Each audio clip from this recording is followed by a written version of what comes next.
I was playing the 136 game at Portland Meadows. It's a 1K max buy. At the time, I don't think the Nick game was on. It's often on in these hands that I talk about, but not this time. Usually it is. Yeah, but not this time. Not this time. And we're going to start with the cutoff, who has 915 in his stack. Now, this is a player that I've played with before. I haven't talked about him on the show before. He's like pretty tight pre-flop, pretty tight post-flop too, I would say. I think he's studied. Like he's like knows what he's doing. I don't think he's a pro, but full transparency, I don't know enough about him to make big assumptions. I've played with him a few times, so it's going to be kind of hard for me to navigate some spots in this hand because I don't have quite enough data. It's one of those spots where it'd be really nice to have a little bit more data, as you'll see. Cool. So off 915, he opens to 30 from the cutoff in the 136. So like his range is, even in the cutoff, relatively tight. It's not like crazy tight, but he's not going to have Jack 10 off, right? He's going to have Jack 10 suited, sure, but not Jack 10 off. There's two calls. I am in the third blind, the $6 blind, and I have King Jack of Hearts and 1500 in my stack.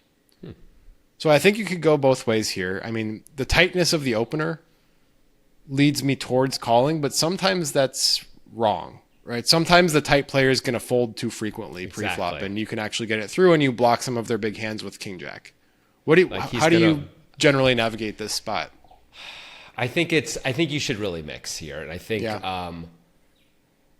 think what you said is exactly right. The fact that he's tight means he's more likely to make tougher pre-flop folds than some other guys. Yeah. Even the fact that he's in position, he's going to negate that more. Fold hands that you would never consider folding in this exact spot. Like he might just fold ace queen. I don't know if that's true or not. I'm making this. I don't know who this player is. He might fold ace jack suited. He might fold small pocket pairs, stuff like that, depending, because if you make it so he can't like set mine profitably, he may just. He probably pocket should. Nines may just pocket nines, pocket tens. But pocket tens might go in the muck if you size it right. If he's tight enough. That'd be really tight. I don't know if he's that tight. I know.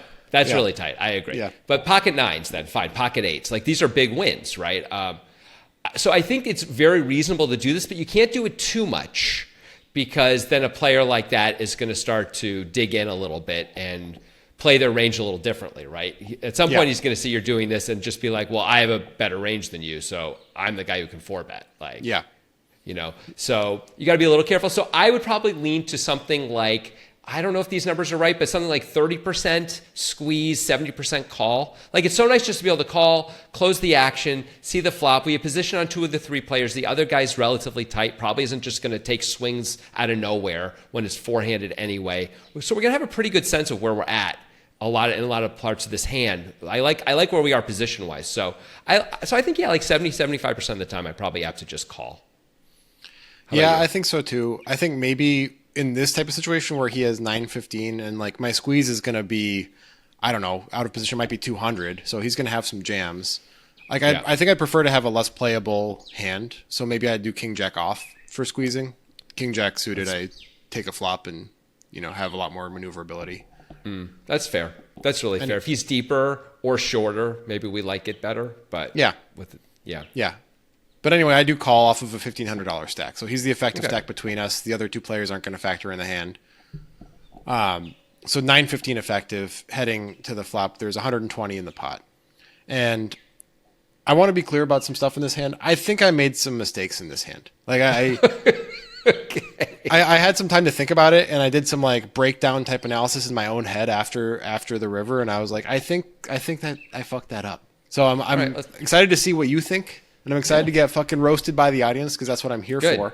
Come play with the Poker Guys on Clubs Poker using the code POKERGUYS. We've been playing there for a while, and I got to tell you, it's a good site. I'm enjoying myself on the site, Jonathan. Yeah, I play a lot there, and I will say a few things. One, the software is excellent. It's smooth. It works great. They pay out quickly and efficiently, and the games are fabulous, Grant. Just fabulous. Everyone should be on this site for sure. Use the code POKERGUYS for a 100% deposit bonus. Good. So King Jack of Hearts, 8 of Hearts, Deuce of Clubs, 3 of Hearts flop. We are 4 ways.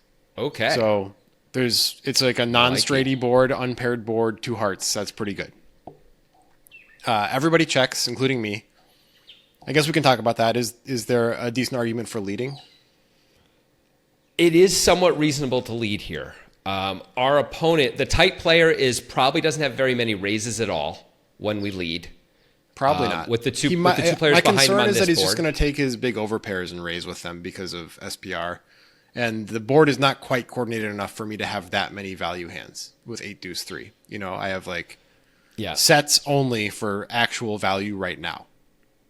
I mean, you have... Yeah, I guess you don't have 8-3 suited or 8 deuce suited, do you? Or deuce 3 suited. So it's just he opened to 30. That is fair. Yeah. You could have 4-5 of hearts, but that's obviously, like you said, not value right now, and he's fine getting that. He can live with getting that in with his overpair. Right. That's a fair point.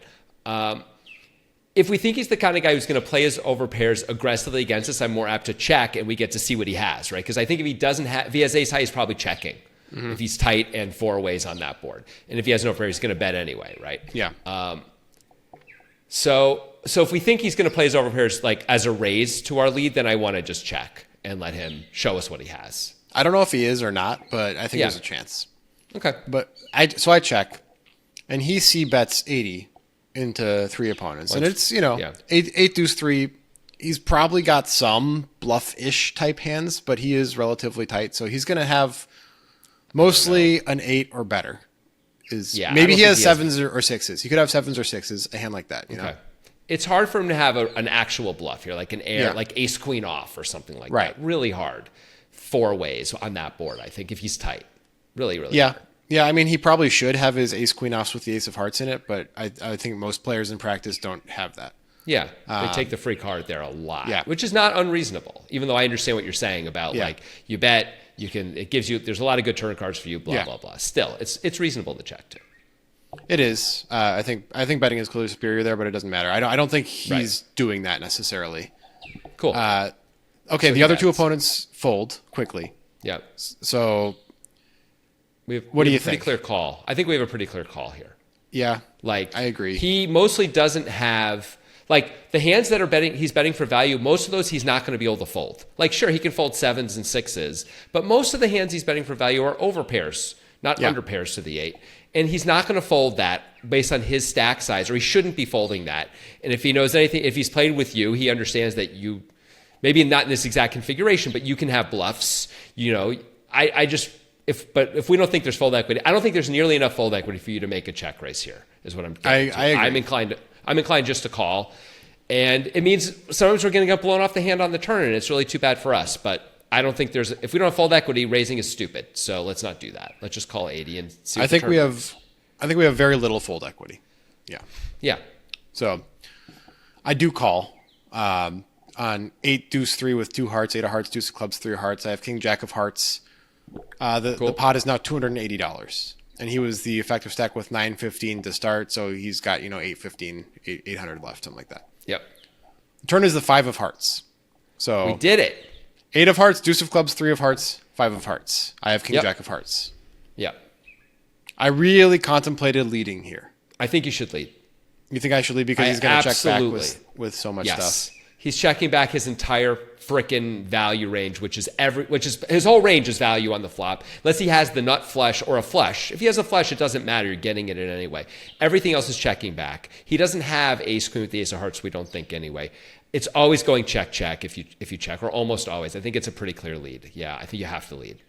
I think you're right, but I checked. So there's a mistake. And, we're in the moment, it's easy to say it when I'm over here. I got more time to think about it, and I understand. I've done that many times, but I think in the cold light of day, I think it's the lead. But okay, so you check. So Chris Jones, intern. Now that we have a new tradition, mistake number 1. Put it on the screen. There's 1. Ding. How many mistakes can Grant make over the course of table talk throughout the years? We'll find out. It'll be a lot. All right. He bets 110 into 280 after I check. Right. It's a small bet. Right. Yep. I can't fold, but I'm a little worried. Right. Really? Yeah. When he bets, what are you worried about? I'm worried about the nut flush. But why be worried about that? He's going to get all your money if he has the nut flush. Who cares? There's nothing to do about that. That's a reasonable thought, but noting the player profile, what do you think he's betting? What hands is he betting? Aces with the ace of hearts, kings with the king of hearts. He doesn't. Those have are hands, that. by the way. You have the king, king. Right? Queens with the queen of hearts, perhaps. Perhaps. But overpairs with the heart is really what I'm getting at, that he's betting. I would, and I don't know if he's betting like jacks, 2 red jacks or not. I don't know if that's good enough for him. He can't. I have the jack of hearts. Oh my God, you have the jack of hearts even. Yeah. Fine. Tens with the 10 of hearts though. Like it's very reasonable to check that back, but I could also see you like protecting your equity and not wanting to give Grant, who may have just like ace 8 with the ace of hearts in his hand, like a free card here. I would check back tens for sure in this spot on this and like bluff catch the river a lot, but a lot of players won't. I'm very inclined to raise this. I'll say that because I feel like, again, if he has the nut flush, congratulations, you get all the money. But if he's got aces with the ace of hearts, queens with the queen of hearts, he's not folding. This is the time to get value. It's hard to get value later. So I can't worry about losing. I got to worry about getting value. By the way, if he has a set or something like that, which he's unlikely to have, but if he has that, there's cards that could come out that could kill our action. Right, i.e. another heart mainly. That's about it. But still, another heart would kill our action. Let's get it in now. Let's get more money in now. And it just means when he ends up beating us at showdown, he's gonna get the full double pretty much every time. Like if he has a set and makes a full house, he's gonna get the full double. Because if we raise now and he calls the board pairs, whether we go check call or shove or whatever we choose to do, we're probably not gonna check fold because the stack to pot will just be impossible to check fold on with a hand this good. So I would just commit to the fact that, all right, when he has me at showdown, whatever. Let's try and capture value from all the other hands that we can capture value from. I would be check raising for sure. I think you're right. Mistake number 2. Ding. I called. I called partially because I was concerned that he would actually be folding hands like queens with the queen of hearts. I didn't think he was going to fold aces with the ace of hearts.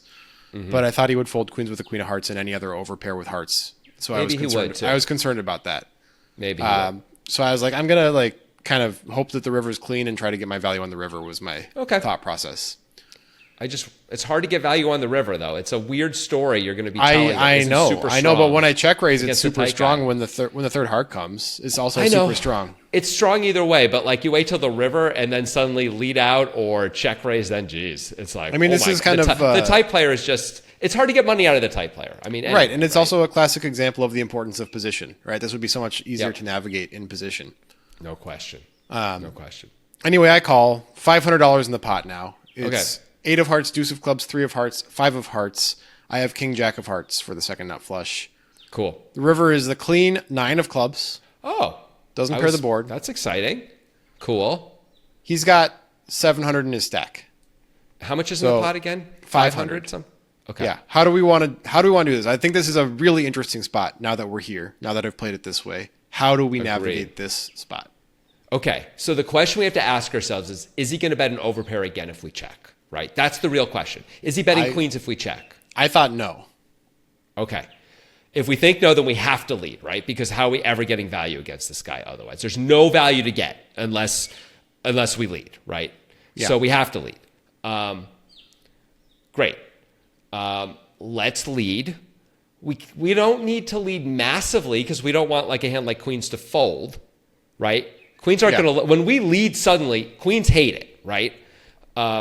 And if we make it too much, they may find a fold. I think we should just tailor this to this guy's range, basically, right? So there's 500 or so in there. I feel like 60% of the pot is fine on this clean run out. So like 300 sounds about right to me. Mm-hmm. Queens should probably feel like they have to call for that much. Aces feel like they have to call. Yeah. By the way, he could have overpairs that aren't a heart, I guess. Without a heart, I guess, like 2 black kings and just feel like he has to call there too, right? You could also have sets. Yep. He could have, I don't know if he can have other flushes because we've used up a bunch, like non-nut flushes, I mean. We've used up a bunch of the hearts here, but maybe he can have a few of those and those are obviously not going to fold, which is great. I mean, we get value out of those either way though. So like that doesn't really matter. But but like sets might bet again. Sets probably bet again either way. We probably get value out of sets either way. But these overpairs, which is the thing I'm most concerned about, and the most likely holding for him, it feels like, is probably doing a lot of checking back. Maybe if he has aces with the ace of hearts, he feels like he can bet again. But queens is a tough one. And if he's tight, I would not count on him to bet. And I like betting 300. I bet 350.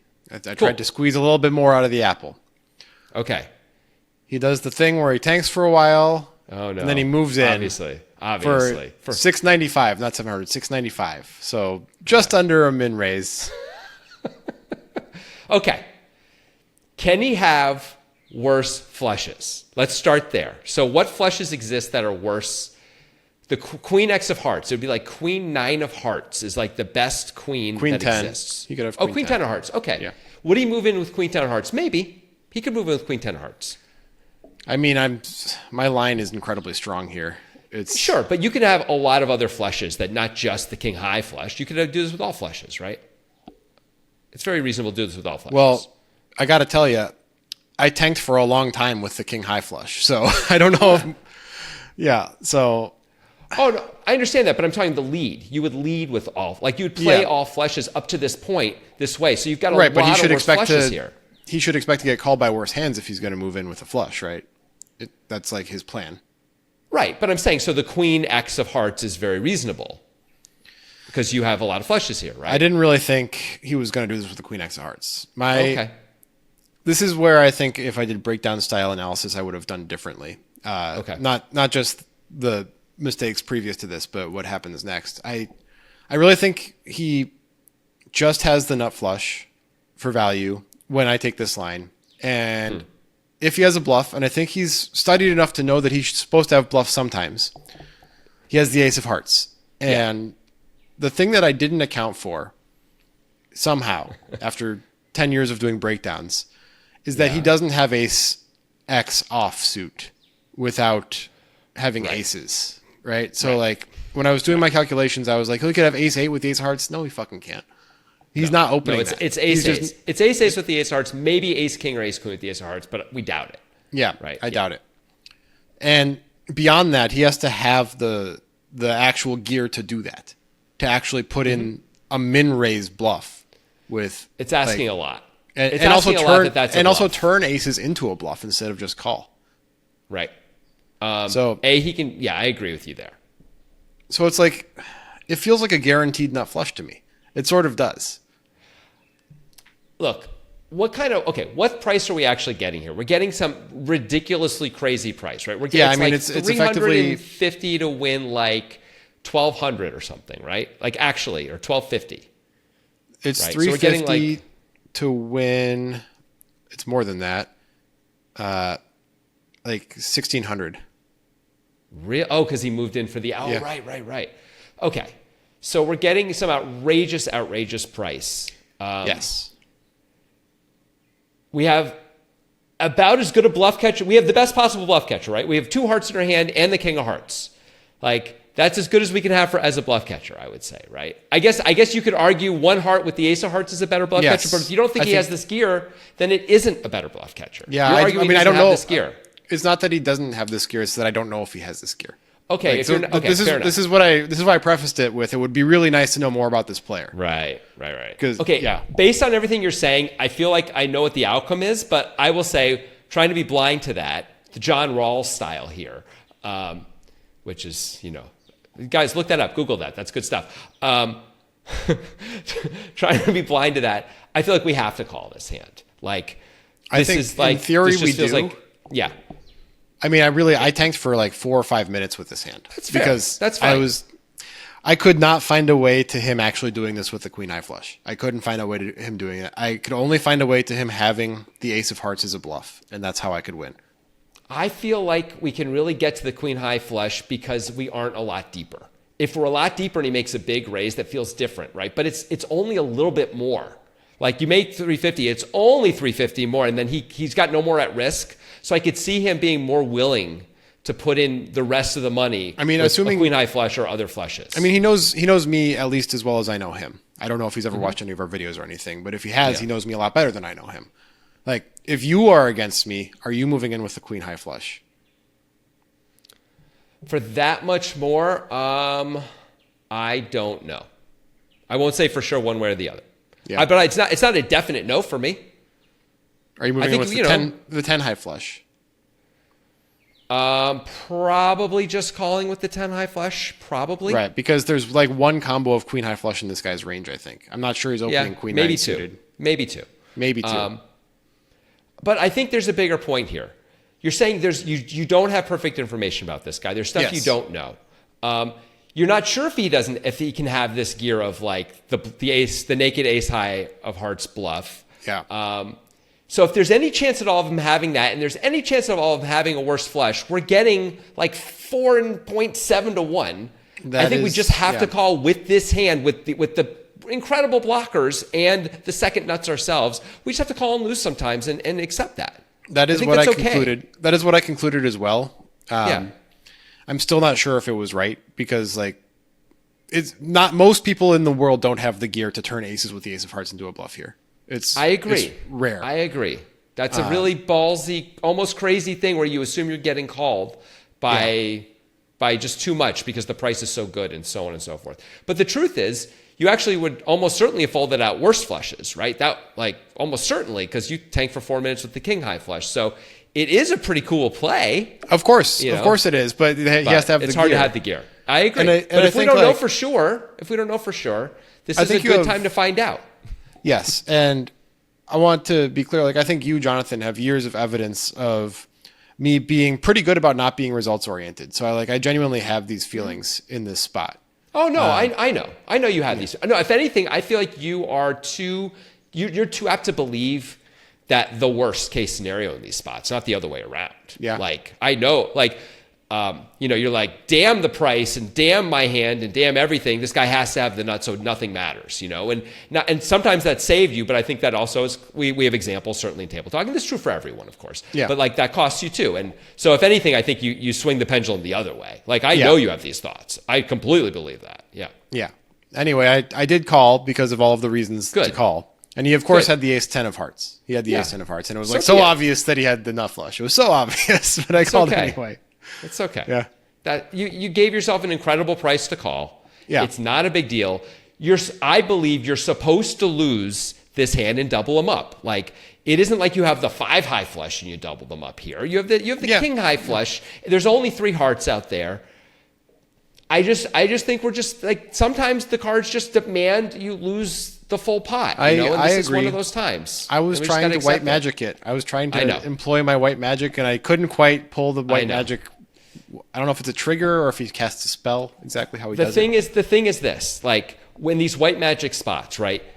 It's really easy to remember the times when you're wrong, right? But it doesn't take many times at all to be right. Meaning like you put the call in, you're like, I lose, right? And then you didn't lose. And it's like, oh my God, it pays for so many of the other times when you're getting this kind of a price anyway.